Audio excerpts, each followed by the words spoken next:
Obrigado, Ariane, pela contribuição.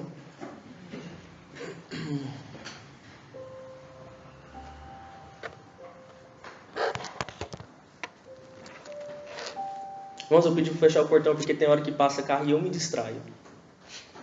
Eu sou uma pessoa meio que distrai com muita facilidade. Eu percebi que se eu fechasse o portão eu consigo concentrar melhor.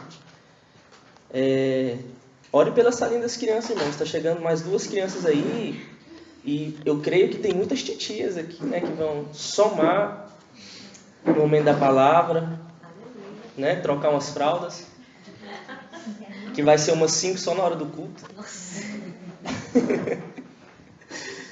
Ai. Irmãos, abra o seu livro em Tiago, no capítulo 2, versículo 14.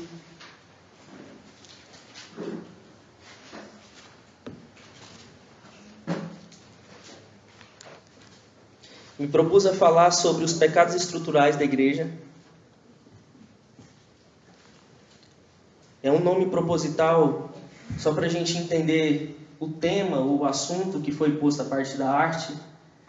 São de pecados que a igreja já não mais condena, porque já faz parte da nossa própria cultura ser. Já são coisas tão habituadas no nosso meio que a gente não trata mais como pecado, e sim como comum à nossa cultura, comum à nossa personalidade. Principalmente porque a gente se torna muito bom em argumento em algumas coisas e esses argumentos nos iludem de que não conseguimos mudar porque isso faz parte de mim, ou não tenho que mudar porque isso faz parte de mim. E esses pecados, irmãos, já são até motivo no nosso meio, muitas vezes até de piada. E é isso que me chamou a atenção nessa semana, ao tratarmos coisas condenáveis pelo Senhor como gracejos no nosso meio. E eu não falo na comunidade, eu falo numa igreja em geral, na sociedade moderna. Aquilo que o Senhor condena na Bíblia, nós vivemos tranquilamente sem se arrepender, porque já faz parte da organização da humanidade, principalmente da humanidade moderna e ocidental. Vamos ler juntos Tiago capítulo 2, versículo 14. Quem encontrou diz amém. Amém. Meus irmãos, qual é o proveito se alguém disser que tem fé, mas não tiver obras? Pode acaso semelhantemente fé salvá-lo? Se um irmão ou uma irmã estiverem carecidos de roupa e necessitados do alimento cotidiano, e qualquer dentre vós lhe disser, ide em paz, aquecei-vos e fartai-vos, sem contudo lhes dar o necessário para o corpo, qual o proveito disso? Assim também a fé, se não tiver obras, por si só é morta. Até aqui. Irmãos, não sei se vocês sabem, mas Tiago, o livro de Tiago, foi um livro extremamente polêmico na época da sua canonização. O que é a canonização? Quando a Igreja Católica, no século II, eles juntaram os arquivos das cartas que circulavam na igreja e definiram isso é apostólico e isso não é. Então não é só o Novo Testamento, irmãos, e é até bom a gente saber um pouco da história da igreja, que não é só o Novo Testamento que circulava na igreja. Várias cartas de vários pastores, como é de comum. É a mesma coisa de hoje, irmãos. Se você abrir o seu Instagram e seguir 100 pastores estão falando sobre o Evangelho, sim ou não? Naquela época, a forma deles comunicarem era através de cartas circulares na igreja. O que aconteceu? Mais ou menos no século II, a igreja se ajuntou com diversas cartas e começaram a ter que confrontar as heresias da igreja.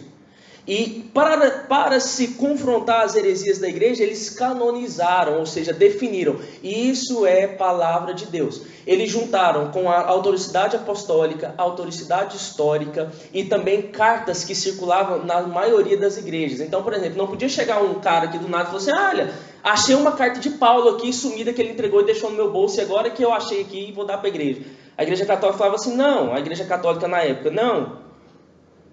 Tem que ser de praxe comum do próprio Paulo, conhecida das igrejas, e não simplesmente uma carta desconhecida que você chega aqui e fala que é do Novo Testamento ou que é canonizada. Por que isso, irmãos?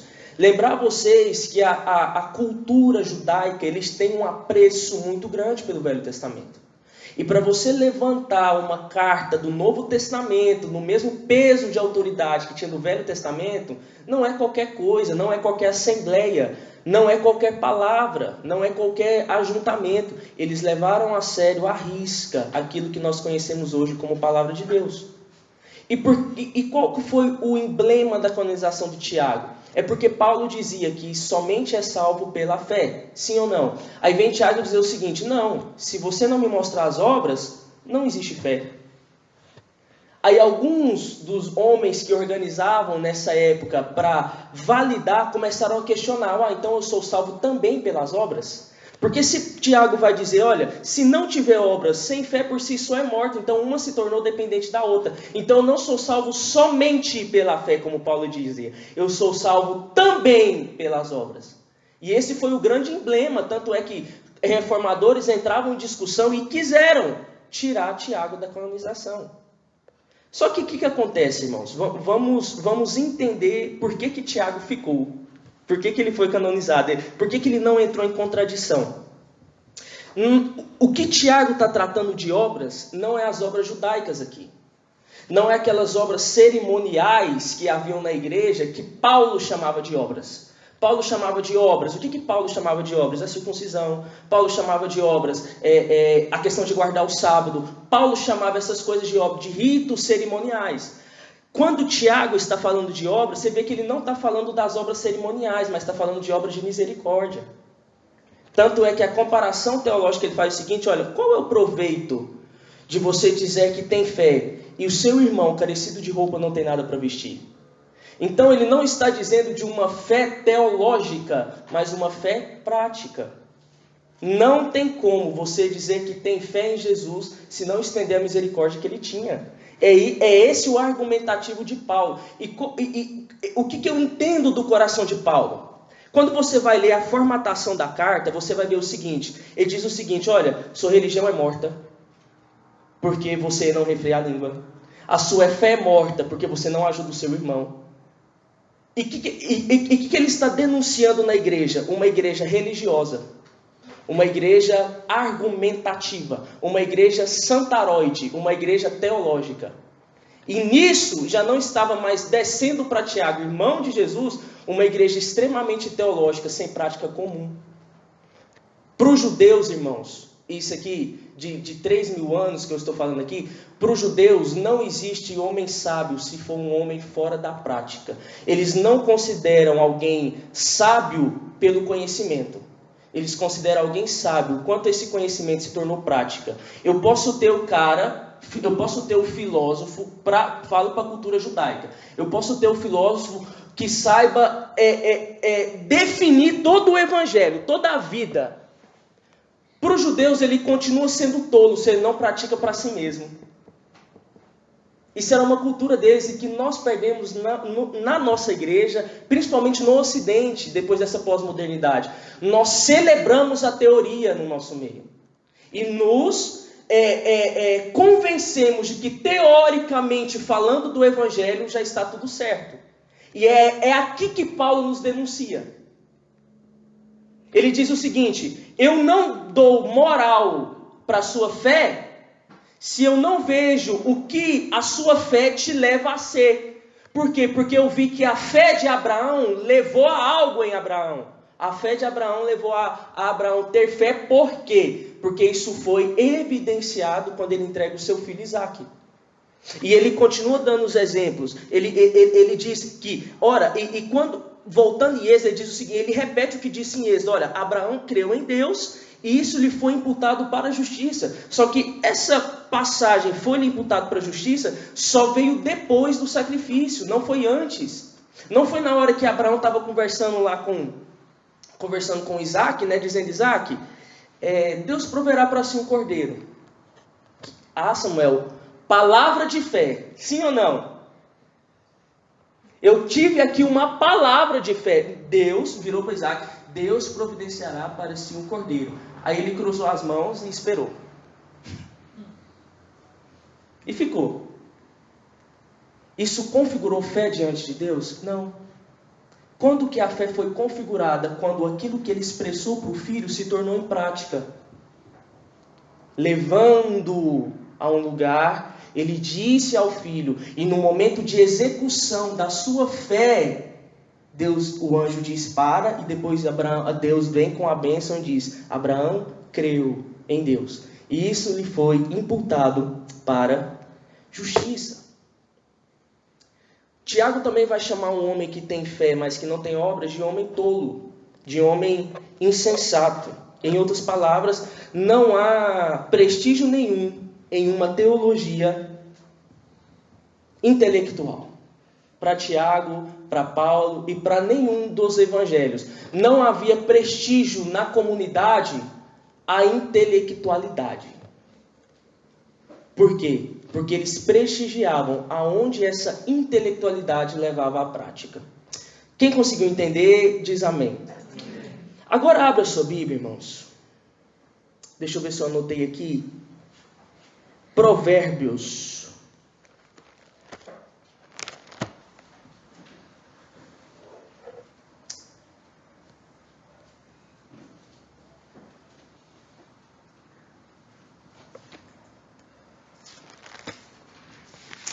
Provérbios, eu não anotei o capítulo aqui, mas eu lembro porque deixa eu só bater o olho aqui que eu vou lembrar. Será 29? Não, Provérbios 20.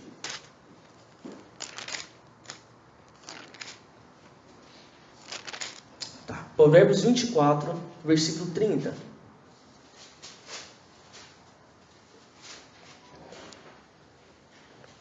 Então, até aqui o que nós entendemos, que não existe fé viva com obras mortas, não existe fé intelectual para a igreja de Jesus. Porque, como eu gosto de pensar, Jesus ele não intelectualizou o seu sacrifício. Ele executou a sua graça. A graça que hoje para nós trazemos como discurso para a igreja, para Jesus foi Atos.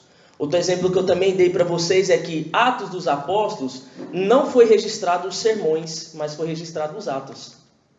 Não havia interesse para quem escreveu Atos, o interesse de registrar os sermões e as palavras. Irmão, são 27, se eu não me engano, Atos são 27 ou 28 capítulos, se não mais um pouquinho. Pensa, a igreja avivada percorrendo todo o Ocidente, e dentro desse momento, dentro de Atos, se registra as 3 viagens missionárias de Paulo. Você acha, irmãos, quantas pregações que houve dentro desse momento? Pregações poderosas. Pregações que mudaram uma geração. Mas você vê que não havia interesse nem na própria Bíblia registrar as pregações. O autor de Atos registra os atos da igreja. Não havia glória, nem para quem escrevia. Aqui que eu estou querendo falar para vocês o sentimento, irmãos, de que a Bíblia, o Evangelho é voltado à prática. Práticas comuns e simples. Práticas que eu determinei a partir da prática de Cristo no Evangelho, na vida comum. E quando eu olho para Jesus, eu não tenho tempo de ficar, nem é tempo. Eu não deveria ter o interesse de ficar intelectualizando tudo. Porque se eu começo a intelectualizar tudo, isso começa a ser o meu pretexto de maturidade. Isso começa a ser aquilo que eu me apoio. Eu aprendi na teoria, e por causa que eu aprendi na teoria, eu achei algum tipo de conforto diante de Deus. Para Jesus, para Deus, não se leva muito em consideração. E eu queria falar hoje sobre um pecado estrutural no nosso meio, que nós paramos de chamar de pecado há muito tempo, que se chama preguiça. Samuel, você vai falar sobre a preguiça? Sim. Eu vou falar para vocês o quanto a preguiça ofende o Senhor. O quanto a preguiça pode ser tão dolosa quanto a pornografia. O quanto a preguiça mina tanto a minha fé quanto a imoralidade. O quanto a preguiça destrói relacionamentos tanto quanto a traição. Possível? Claro que é possível. A gente só começou a banalizar a preguiça. Mas ela continua sendo pecado e ofensa diante de Deus. E tudo que é ofensa e pecado diante de Deus, irmãos, há sérias consequências. Talvez esqueçamos, porque nós, como eu falei para vocês, nós aprendemos a lidar e a conviver com a preguiça como sendo algo de nós. Um sentimento de Gabriela, eu nasci assim, tá tudo certo. E irmãos, olha só, como a Ariane falou o seguinte, gente, se vocês acham que orar pelo Samuel é algo assim, nossa, quem sou eu? Vocês ainda não entenderam a graça de Jesus. E sim, irmãos, eu quero falar para vocês que eu estou pregando para vocês ao mesmo tempo que eu estou pregando para mim.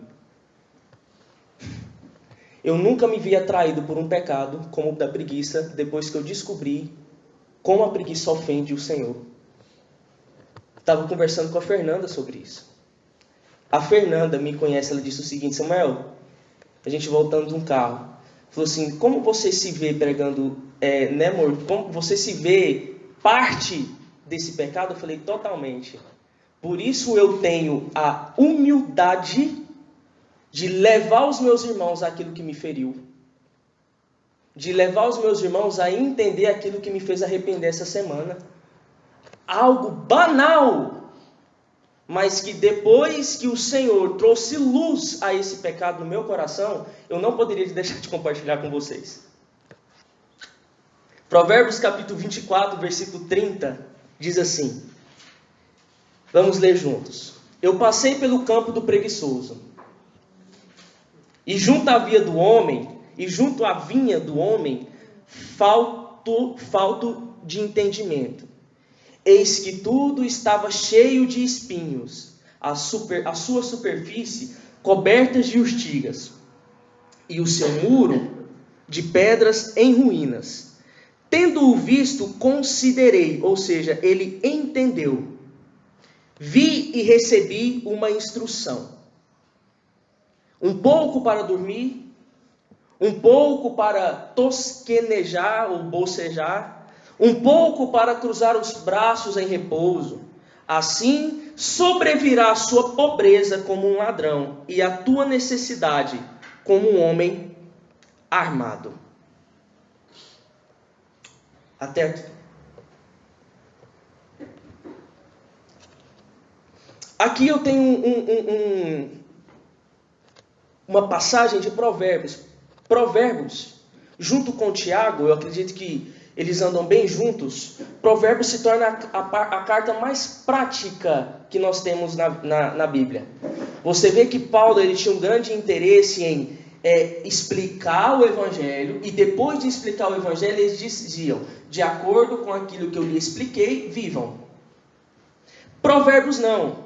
Provérbios ele não trata o homem na sua maneira espiritual, objetivamente espiritual, transcendente. Mas Provérbios trata o homem na sua maneira de viver, em todas as nossas, de todos os nossos movimentos da humanidade, todas as nossas estruturas, de como eu me relaciono com o outro, de como a vida me foi dada e como eu vivo essa vida. Provérbios é uma tentativa de amenizar os nossos sofrimentos a partir de uma maneira sábia de viver. Provérbios, junto com os outros livros, chamados livros de sabedoria, Jó, Salmos, Provérbios, Eclesiastes e Cantares, junto com esses outros livros, eles compõem uma ideia de como eu posso viver nesse mundo de uma maneira mais sábia. Como eu posso viver nesse mundo sem sofrer as consequências de que um tolo sofre.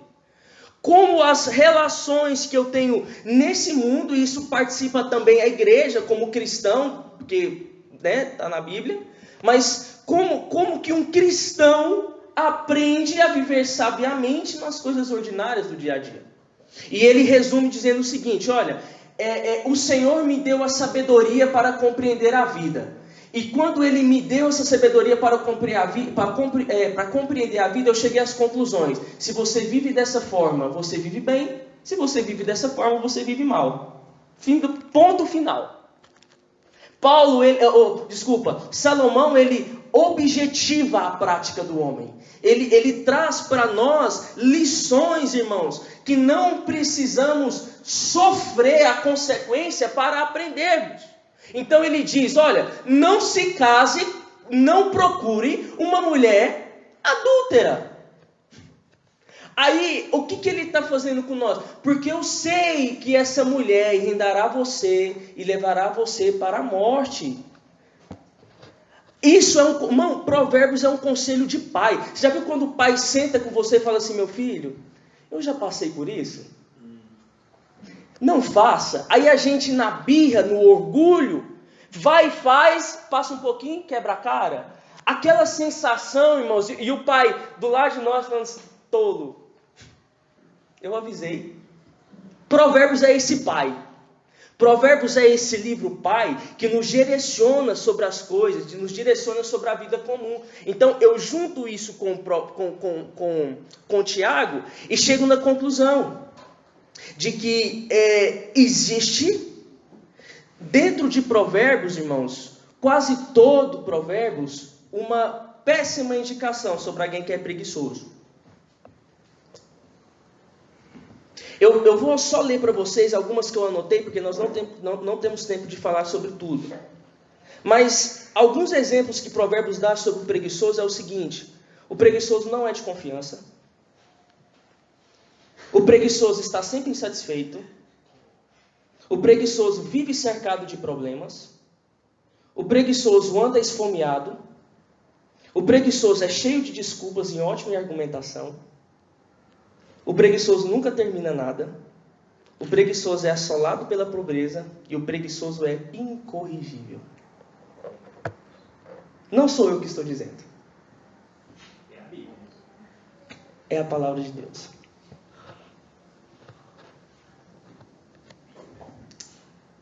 Existe um grande homem que eu sempre cito para vocês, que é Charles Spurgeon. E ele era um leitor assíduo de Provérbios. E dentro das suas leituras de Provérbios, ele escreveu algumas frases para nós. E Charles Spurgeon dizia o seguinte: a fé dos cristãos não serve apenas para lhes dar arrebatamentos santos e emoções celestes, mas vem ajudá-los nos negócios do dia a dia. Isso porque, para ser realmente espiritual, a fé precisa ser física.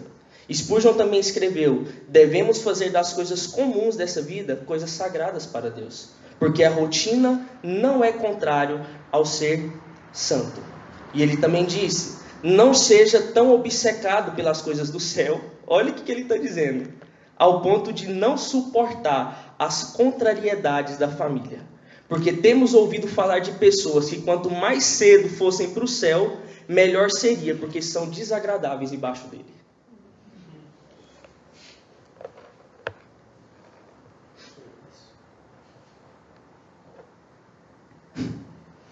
Há pessoas, irmãos, que desejam tanto o céu, que Spurgeon ele era meio bom nas palavras, né? Que era melhor ir logo mesmo, porque ele se tornou desagradável na terra.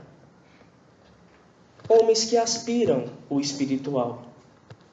Mas ele mesmo dizia, não há proveito se você aspira a emoções transcendentes e não sabe viver uma fé física no dia a dia.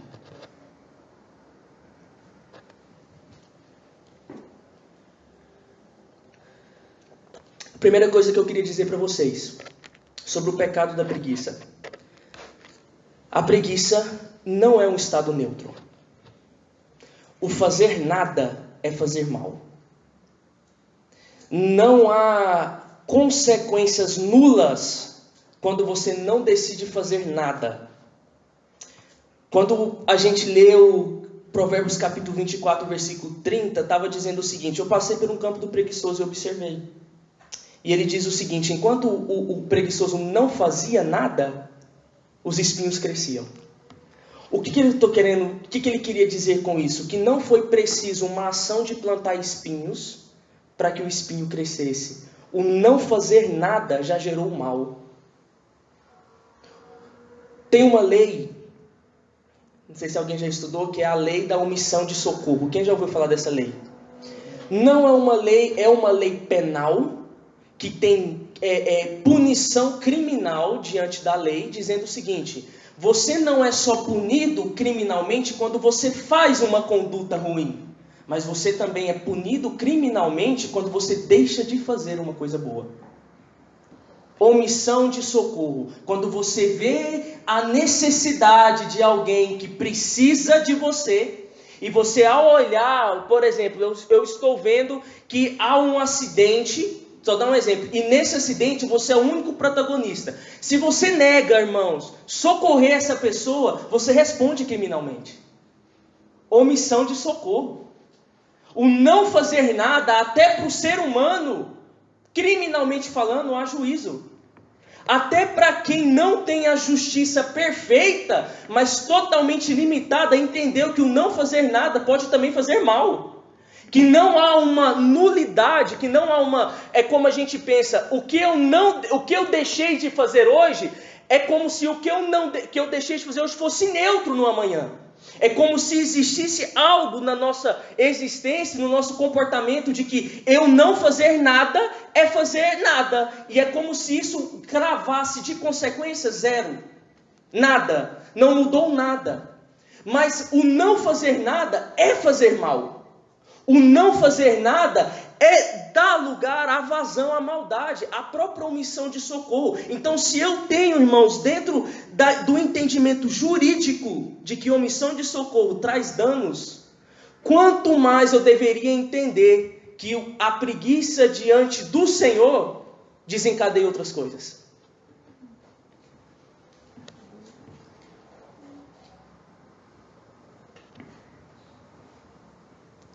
Por que a preguiça é pecado? Porque a preguiça, logicamente, é desobediência.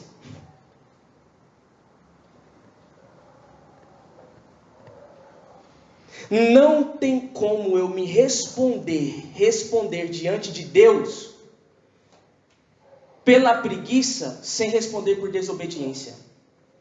Porque a preguiça leva-me, ela é o ato de não fazer aquilo que deve ser feito.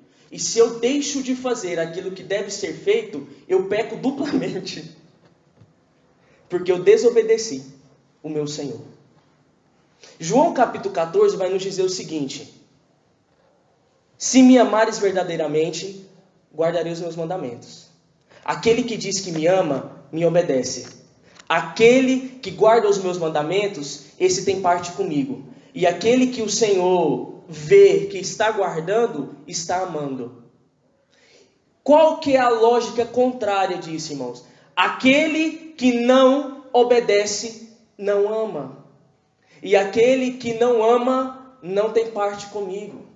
E qual que é o ato impulsionador de eu deixar de fazer aquilo que o Senhor me falou para fazer? É o demônio? É o teu pecado, irmão. Eu precisei admitir para mim mesmo que não existe outra coisa que não seja preguiça. E a preguiça eu preciso me arrepender. Quando que a preguiça foi normalizada no nosso meio? Justamente quando eu deixei de tratá-la como ela é. E passei a fazer vista grossas para suas consequências.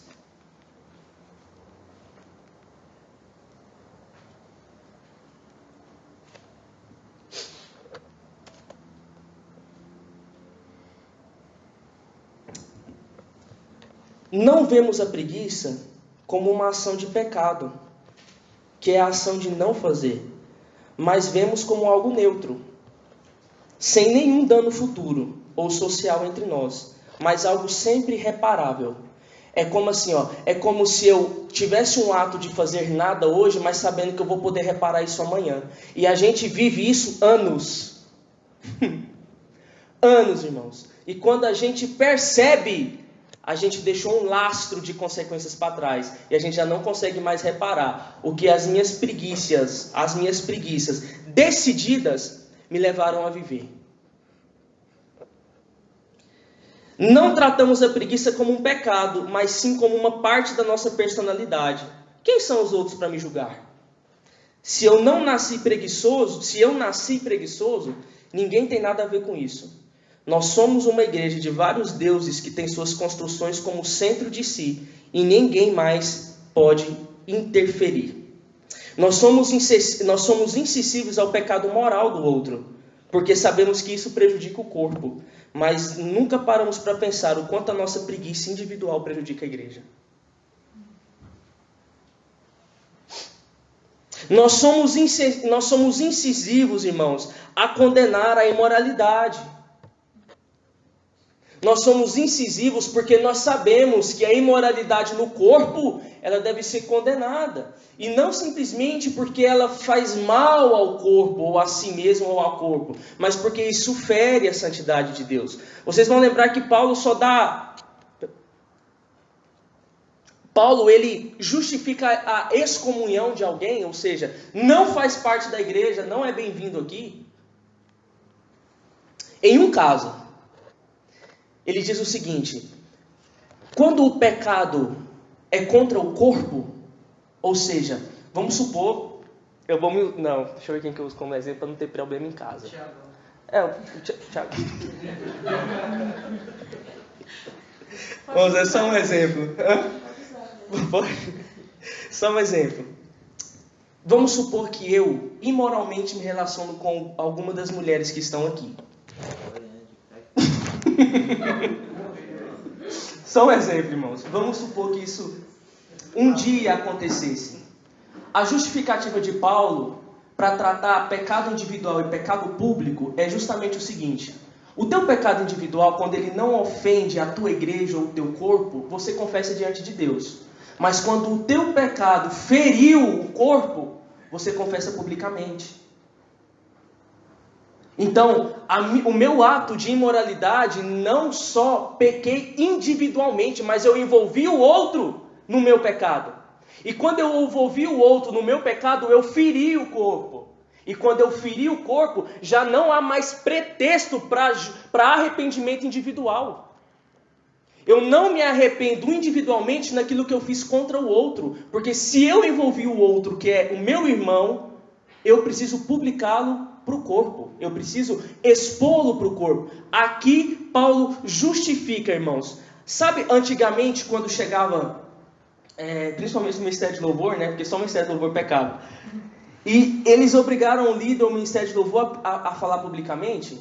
Aí eu vejo muita gente hoje falando o seguinte: nossa, que coisa mais absurda, porque Deus já... Não, irmão. Eu sou um apoiador de expor pecados públicos. Todos? Não. Pecados que ferem o corpo.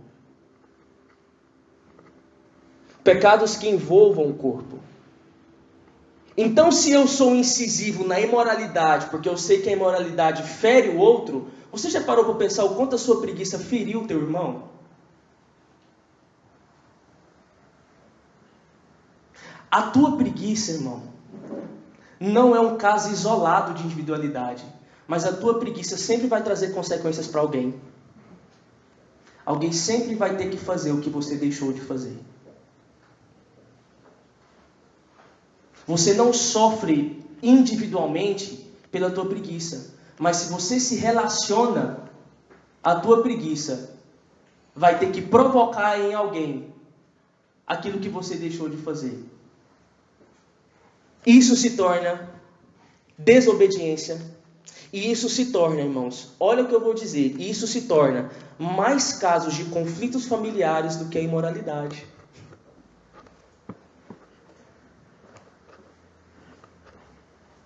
Discussões familiares permeiam boa parte das ações que sabíamos que tinha que fazer e não fazemos. Mas sabe qual que é o problema, irmãos? Que a preguiça se tornou um pecado tão blindado que nós aprendemos a conviver. Damos um jeito, porque é normal, é da estrutura, todo mundo faz.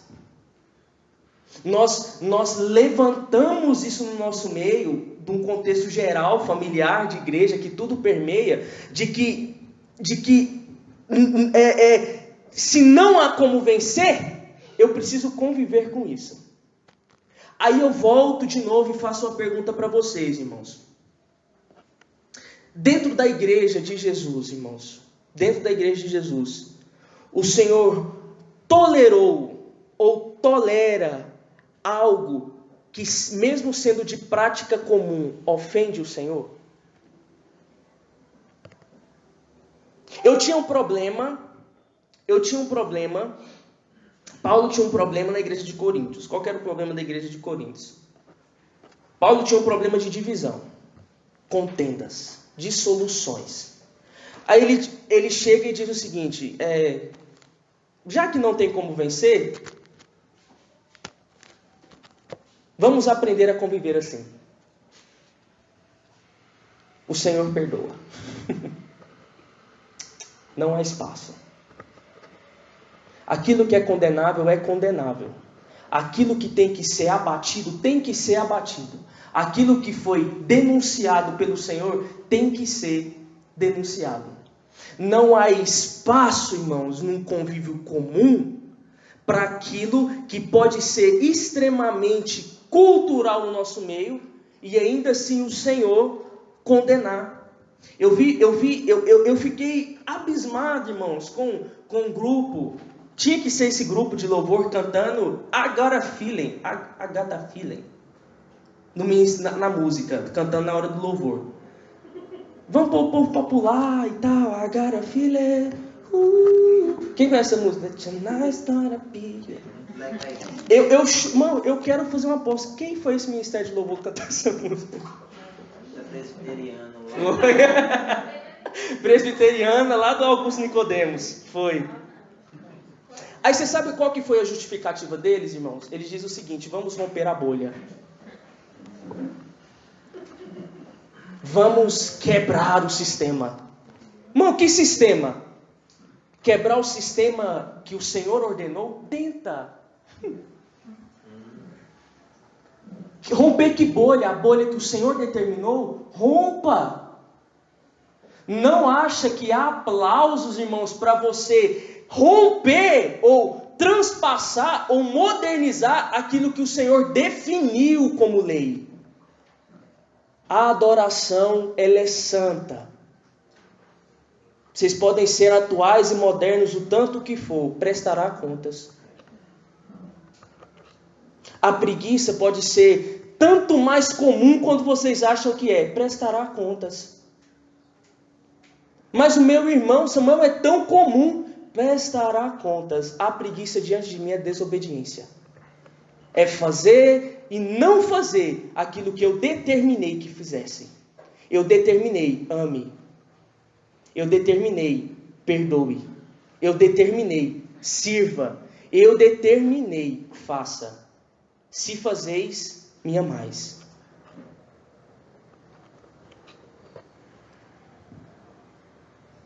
Não dá para ser, irmãos, vivo na fé e preguiçoso nos feitos.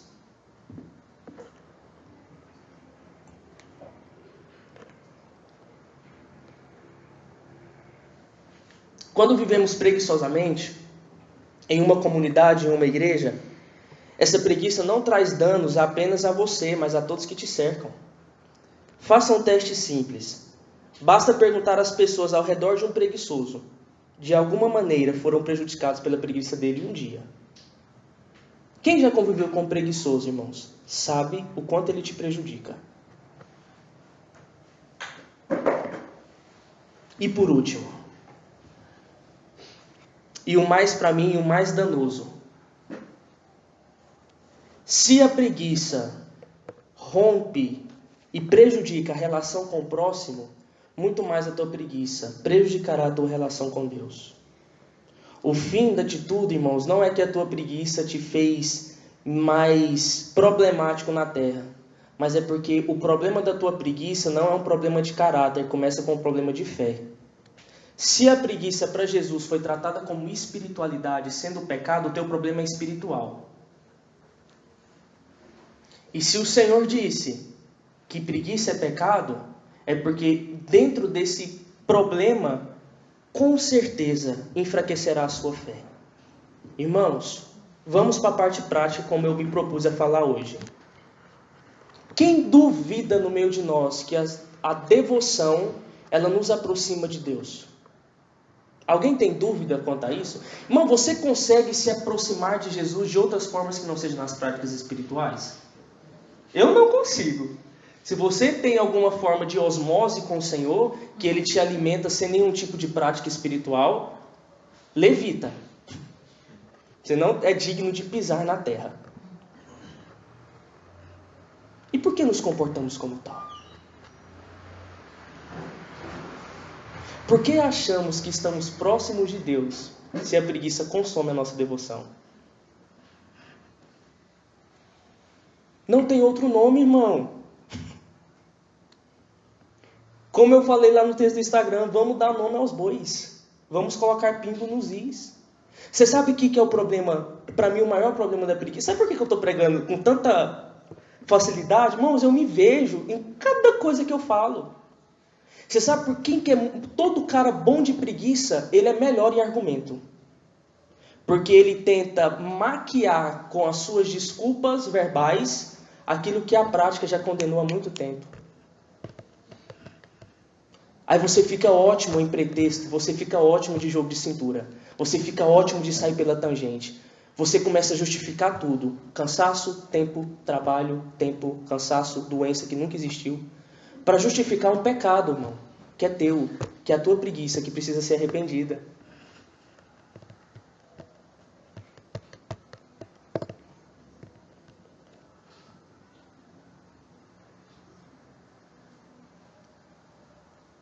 Como ser vivo na fé e preguiçoso na devoção? Como ter uma fé viva, uma comunhão eficaz e ser preguiçoso na devoção? Como, irmão? Me explica. Como eu consigo definir um cristão bem preguiçoso nos atos? E você sabe como que eu posso elevar esse discurso? É de que um cara que peca na vida espiritual vai refletir na vida social. O preguiçoso na devoção é preguiçoso no trabalho. O preguiçoso na vida prática de leitura e oração é preguiçoso em outras coisas também. Reflete, irmão. Emana. A tua preguiça já não te gera mais consequências, só a tua espiritualidade. Mas você vê traços da tua espiritualidade a partir de como você vive comumente. No teu trabalho, nos teus negócios, no horário que você chega, no horário que você sai. Nas vezes que você falta, nas vezes que você deixa de faltar. Porque você entende o seguinte, irmãos, que eu consigo reparar. Se eu chegar, só dando um exemplo, se eu chegar 8 horas ou 9 horas no trabalho, nada aconteceu. Não que você saiba. Não que você saiba.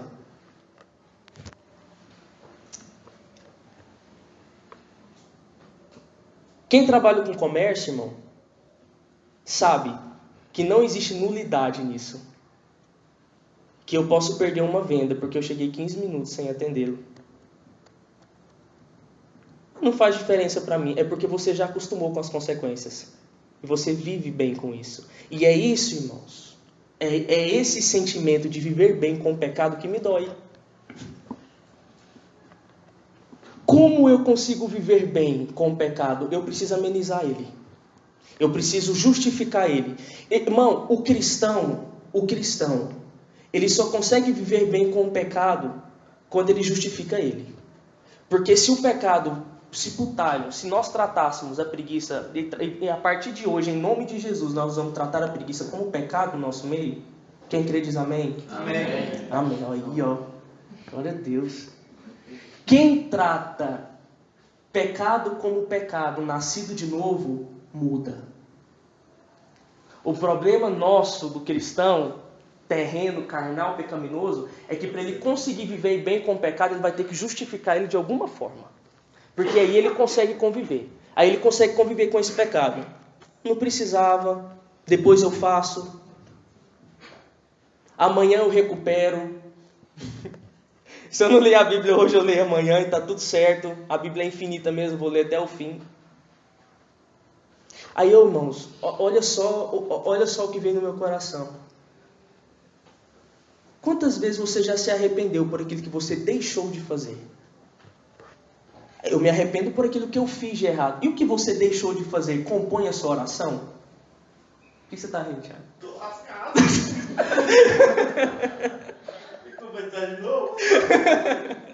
Daquele jeito, né? Quantas vezes, irmãos, fez parte das nossas orações não aquilo que eu ofendi o Senhor com um ato, mas aquilo que eu deixei de fazer com preguiça? Quantas vezes, irmão, nós tivemos a coragem de chegar no Senhor e dizer o seguinte: eu não só fui preguiçoso, como eu desobedeci o Senhor.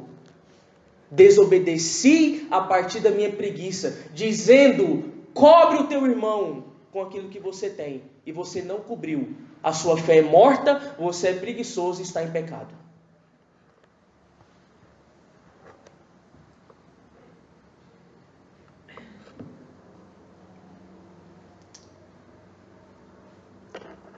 Nós devemos lembrar, irmãos, que quem Jesus foi, não existe outra forma de representação que não seja através de quem eu sou. Não tem como você representar Jesus sendo diferente de quem ele foi. Quem lembra aquele desfile? Eu estava até lembrando do desfile do carnaval, que eles vestiram Jesus. Acho que era Jesus de todos, Jesus para todos, não sei o que lá. E Jesus perdia, e ele era Jesus negro, Jesus LGBT, e Jesus era Jesus para todos. Quem lembra disso? Irmão, eu lembro que a internet os cristãos caíram matando de revolta. Como ousam representar Jesus de uma maneira que não corresponde a quem ele é? Como ousam fazer um desfile de um Jesus representativamente falando de uma maneira que ele não é? E isso nos encheu de indignação e deve encher. Irmãos, trazer caricaturas de Jesus, como o mundo gosta de fazer, como Portas dos Fundos, não. Aquele pessoal lá que fez o Natal e a ceia. Irmão, profana. Mas profana por quê? Profana porque é uma representação daquilo que Jesus não é. Mas aí eu falo para vocês, irmão. Aí você consegue se denunciar quando você não representa Jesus como ele é? A minha pergunta é: Jesus é preguiçoso? Por que nós convivemos bem com isso? Você consegue olhar para o Espírito Santo e dizer: Espírito Santo, és preguiçoso nas obras. E não lhe incomoda você sendo preguiçoso nas obras. Não lhe incomoda, irmão, você não incomoda você demonstrar algo avesso às obras de Jesus. O maior problema, irmãos, é porque volta para Deus. A tua preguiça diz a respeito de um Espírito Santo preguiçoso e de que ele não se importa com isso, e muito menos você. A preguiça não se diz a respeito a um ato que morre em mim ou no meu irmão, mas a preguiça morre em Cristo. Porque como eu, sendo habitação de um espírito fervoroso, ando em atos preguiçosos para com Deus. Aí eu condeno a representação do desfile da passeata, mas não condeno a mim mesmo, quando eu represento o Evangelho como ele não é.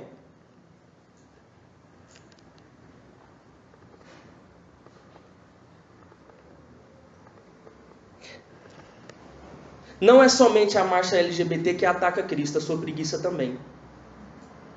Porque o desfile, como aconteceu, revelou um tipo de Jesus que não condizia a ele. E isso nos indigna, porque é uma representação daquilo que ele não é. Isso é uma mentira. E como representamos Jesus? Como nossas obras testificam as obras de Cristo? Se não conseguimos conceber preguiça em Jesus, por que não nos indigna a nós mesmos preguiça em nós? A preguiça é terrível, porque ela impede que aquilo que fez por nós, ao morrer na cruz, não nos leve a fazer aquilo que nos manda. Ou seja, aquilo que Cristo fez por nós em nosso lugar, não nos leva a praticar aquilo que Ele praticou. Não nos leva a ser aquilo que Ele foi.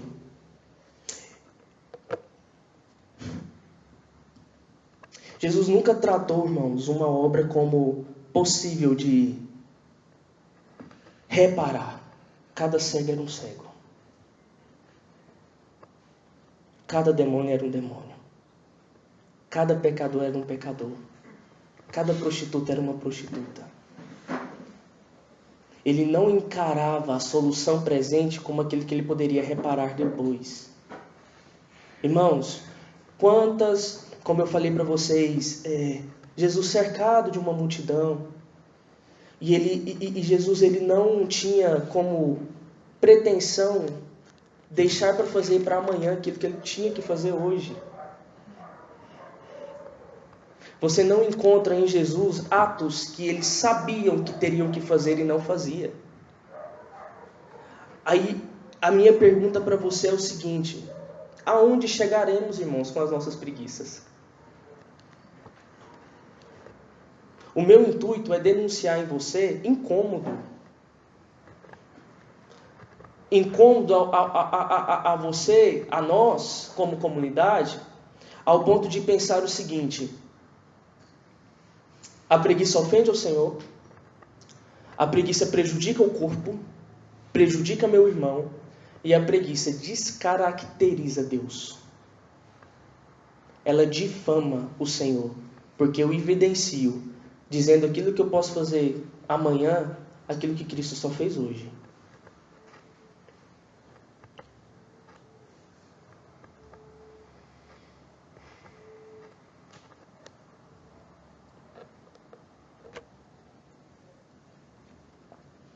Na semana que vem nós continuaremos a falar sobre a preguiça. Amém. E eu quero encerrar dizendo, Tiago, no capítulo 4, vai nos dizer o seguinte: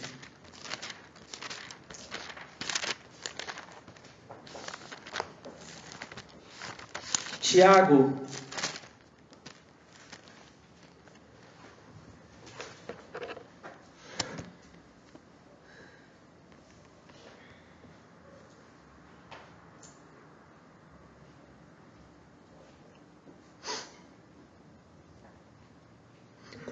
versículo 17. Diz assim,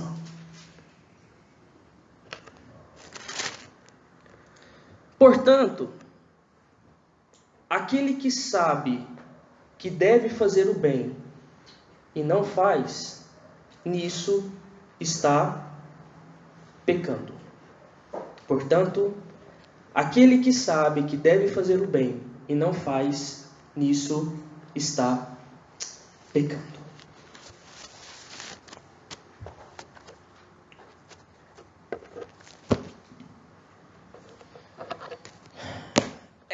Esse sermão me deu um alívio enorme, irmão. Eu vou explicar para vocês por quê.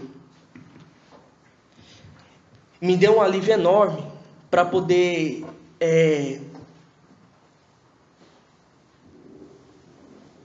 entender que não é com muito sermão que se quebra um pecado.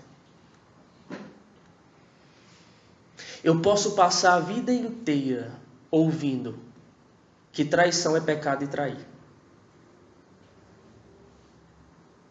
O que me leva a não trair não é o quanto que eu entendi do pecado, mas é o quanto de temor eu tenho pelo Senhor. Entenderam? E às vezes eu tentava, irmãos, combater a preguiça com intelecto, tentando explicar para nós, inclusive mim e vocês, aquilo que deveria ser feito, mas eu estava batendo em algo de bronze. O pecado precisa ser arrependido. E com muito intelecto não vai mudar nada. O muito aprender e o muito saber não te leva a um espírito quebrantado. E o Senhor falou: Samuel, dê nome aos bois. Não é preciso muitas palavras. Você só precisa que se arrependa de um pecado que invade a minha igreja há muito tempo. Vocês são preguiçosos.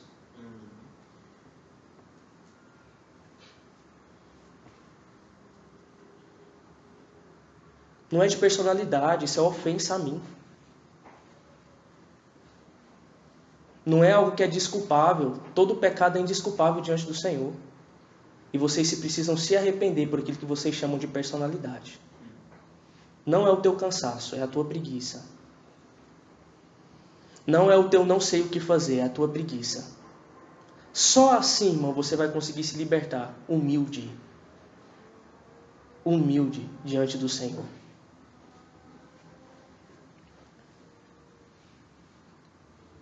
Eu lembro que no último discipulado, como a Mariane citou, é impossível eu amar o outro sem amar a Deus.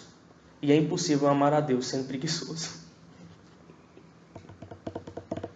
Não tem como, irmão. Reflita. O quanto a tua preguiça de hoje custou. E saiba que as tuas devoções não são nulas. E as suas preguiças sem fazer nada é fazer mal. Se for resumir o que eu queria dizer para você, irmão, a tua preguiça é pecado. O seu não fazer nada te condenou. E você precisa se arrepender. Amém? Amém. Vamos se colocar de pé.